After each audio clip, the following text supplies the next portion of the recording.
بسم الله الرحمن الرحيم. السلام عليكم ورحمة الله وبركاته. My name is Osama Nabila, and today this is the first chemical engineering lab final presentation, and I chose the topic of the second heat transfer experiment, which is combined uh, natural convection and radiation heat transfer. And first of all, it consists of three main parts. The first part is natural convection and radiation. Sorry, I said it's natural convection. It's both forced convection and natural convection. So, natural convection and radiation heat transfer. The second part is the forced convection and radiation heat transfer. The last one is forced convection with varying the circumference angle in terms of the thermocouple. Okay. For the first experiment, the natural convection and radiation, its objectives, in summary, is determining the combined, which means the radiation heat transfer rate with the convection heat transfer rate over different surface temperatures, and its corresponding values of voltage that gives that energy. The second one is to compare the actual total heat transfer with the input that comes from the electric input, and we compare them.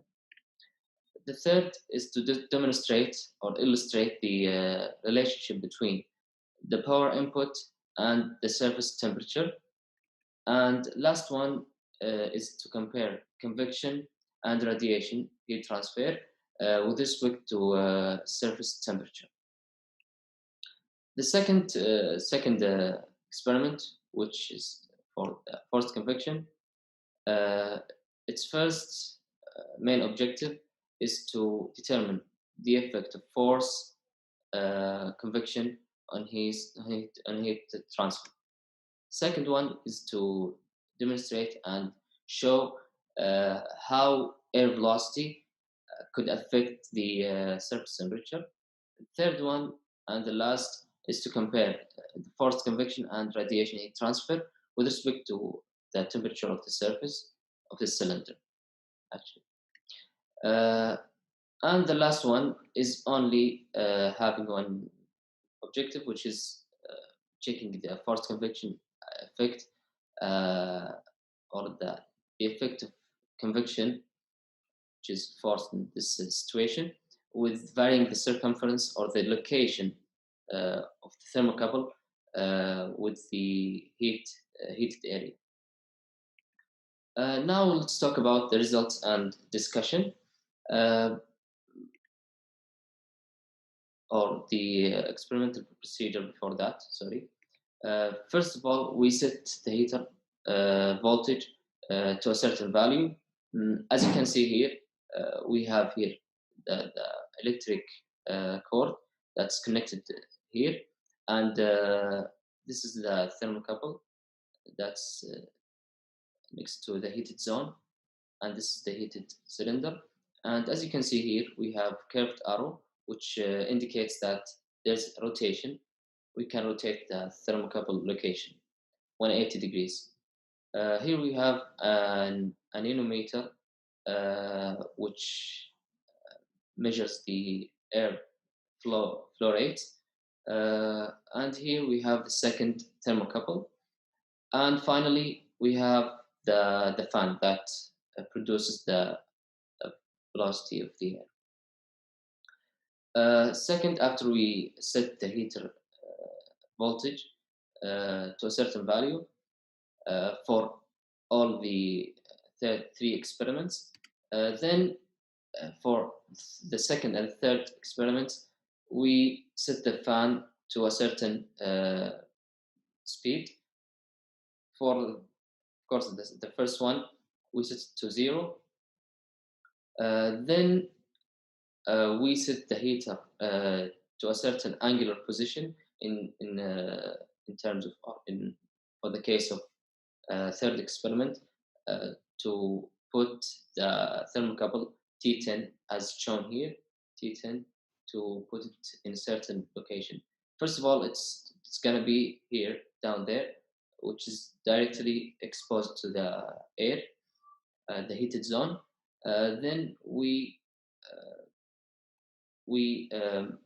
just move it uh, in a positive angle, if it's right to say, until first we begin with 30, 60, 90, and so on until 180. Then we allow the accessory or the temperature actually to stabilize and not change. We give it like 5 to 10 minutes until it stabilizes.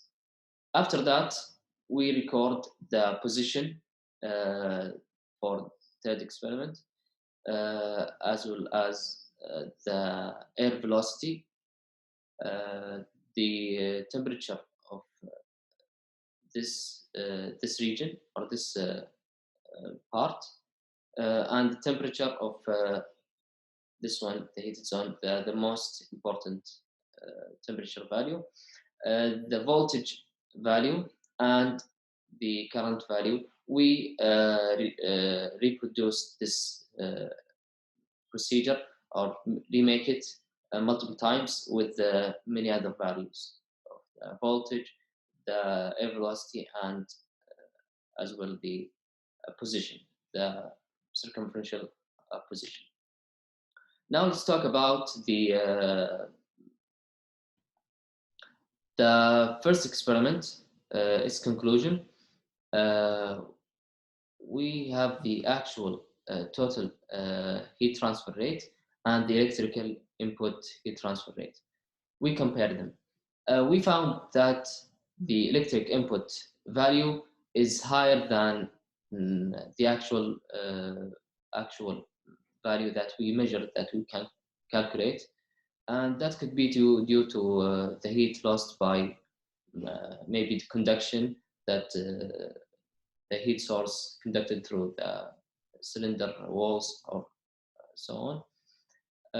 Then we found that the natural convection and radiation dominates the first one. The natural convection becomes more dominant in the beginning at relatively low temperature value, and then at certain point they intersect and they equalate at about 5 525 maybe Kelvin, and then the radiation just gets more dominating. As you can see here, it's so high at this point. It's about to 745 maybe. And this is the chart for the convection heat transfer coefficient and the radiation heat transfer coefficient with respect to temperature of the surface. Okay. The second experiment, we have the forced convection radiation. As we can see here, the forced convection is at the beginning is so high, and it decreases with temperature of the surface as it goes up, and then they equalate at the end, while by contrast the radiation heat transfer gets up and increases as the temperature of the surface increase, and it's quite close to the natural convection values or the results, but it's kind of slower in case of forced convection. Second, the air velocity and surface temperature. The surface temperature, as you can notice, it's at the beginning, it's going down at a higher rate relatively, And then at certain point, the slope differs, which the change in temperature of the surface gets lower and becomes about to be linear with the air velocity, as it's shown here. The third experiment, we found that the surface temperature and the angular position of the thermocouple, the T10 value, in terms of the air velocity of 5 meters per second, it's quite linear. And for the 1 meter per second, it's linear, but kind of fluctuating. And that's simply due to the heat source. Its diameter is small enough that the thermocouple, as long as it's whatever you or whenever you rotate it, the temperature value will not change that much because of the small diameter of the rotation. And that's it, pretty much. Thank you for listening, and I hope you enjoy and understood and have some benefit of this. Thank you.